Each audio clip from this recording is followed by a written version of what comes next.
सूत जी ने कहा, सोनकादि महात्मा, इस संसार में प्रत्येक जीव को किस बात का भय है? तो समस्त जीवों को एक ही बात का भय है, मरना कोई नहीं चाहता। काल प्यार मुख ग्रास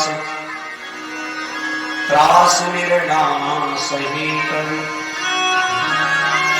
काल रूपी ब्याल अपना मुख खोल कर बैठा है और उस ब्याल के मुख का ग्रास हम सब हैं। जिस दिन वह ब्याल वह सर्प अपना मुख बंद करेगा, उस दिन हमारी जीवन लीला समाप्त हो जाएगी। किंतु इस बात को हम मानना नहीं चाहते, इसलिए हमें मृत्यु का भय हर समय सताता है। काल के, जब काल रूपी ब्याल के मुख का ग्रास बनने का त्रास हमें हमेशा सताता है, मृत्यु से हम हमेशा भागते हैं। जबकि जिस दिन जन्म हुआ उसी दिन मृत्यु हमारी निश्चित हो जाती है।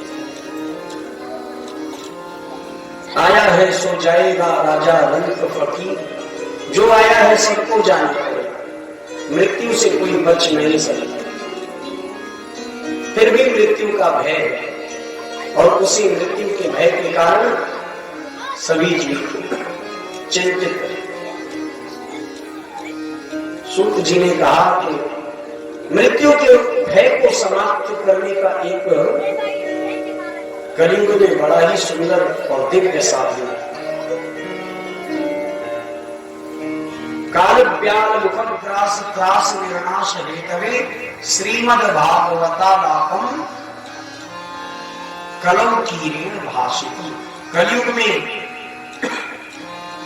कीरेण सुखदेव जी ने पहले ही मृत्यु के भय को समाप्त करने वाले दिव्य कथानक को, दिव्य पुराण को कह सुनाया है। किससे कह सुनाया है? तो महाराज परीक्षित को 7 दिन में सर्प दंश करेगा और उनकी मृत्यु हो जाएगी, यही श्राप था। और महाराज परीक्षित जैसे धर्मात्मा राजा का दुर्मरण ना हो, यही सोचकर भगवान स्वयं सुखदेव के रूप में आकर, क्योंकि ब्रह्म वाक्य के द्वारा श्राप लगा था, तो भगवान को ऐसा लग रहा था कि मेरा भक्त मेरे ही द्वारा मारा जा रहा है। इसलिए भगवान ने सोचा कि जब ब्रह्म वाक्य के द्वारा, श्राप के द्वारा मेरे भक्त की मृत्यु तय हुई है, तो मैं भी वाक्य और शब्दों के ही समूह के द्वारा अपने भक्त को मुक्त कर दूंगा। अस्त्र शस्त्र लेकर नहीं है। अष्टद्वय 16 वर्षीय सुखदेव जी इतना सुंदर स्वरूप बनाकर आए, मानो 8 वर्ष के 2 बालक एक में जुड़ गए। इतने सुंदर सुखदेव जी, और आकर उन्होंने अपने वचनों के ही द्वारा मृत्यु का भय समाप्त कर दिया महाराज परीक्षित का। और महाराज परीक्षित 7 दिन में ही मुक्त हो गए। उनका दुर्मरण जो होना था वह समाप्त हो गया, उनको मुक्ति की प्राप्ति हो गई। सूत जी महाराज कहते हैं सौनकादि महात्माओं से, महात्माओं एतस्मात् परम किंचित् मनः शुद्धेन विद्यते। श्रीमद् भागवत महापुराण से बढ़कर दूसरा कोई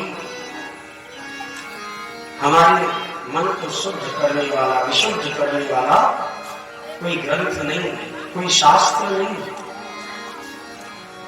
श्रीमद् भागवत की शरण में आ जाए तो हमारा चित्त, हमारा मन जो है शुद्ध और सात्विक हो सकता है और भगवत भक्ति हमारे जीवन में प्रकट हो सकती है।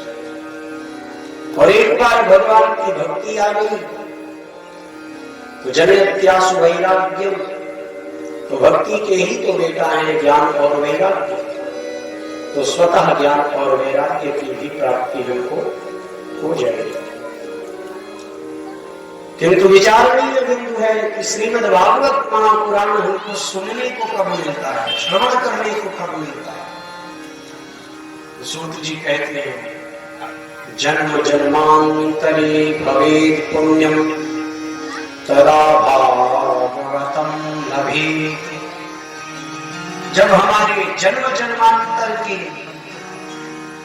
कल्प कल्पांतर के, युग युगांतर के पुण्य उदित होते हैं, तब हमें श्रीमद् भागवत महापुराण की दिव्य कथा श्रवण करने का अवसर प्राप्त होता है। प्रेम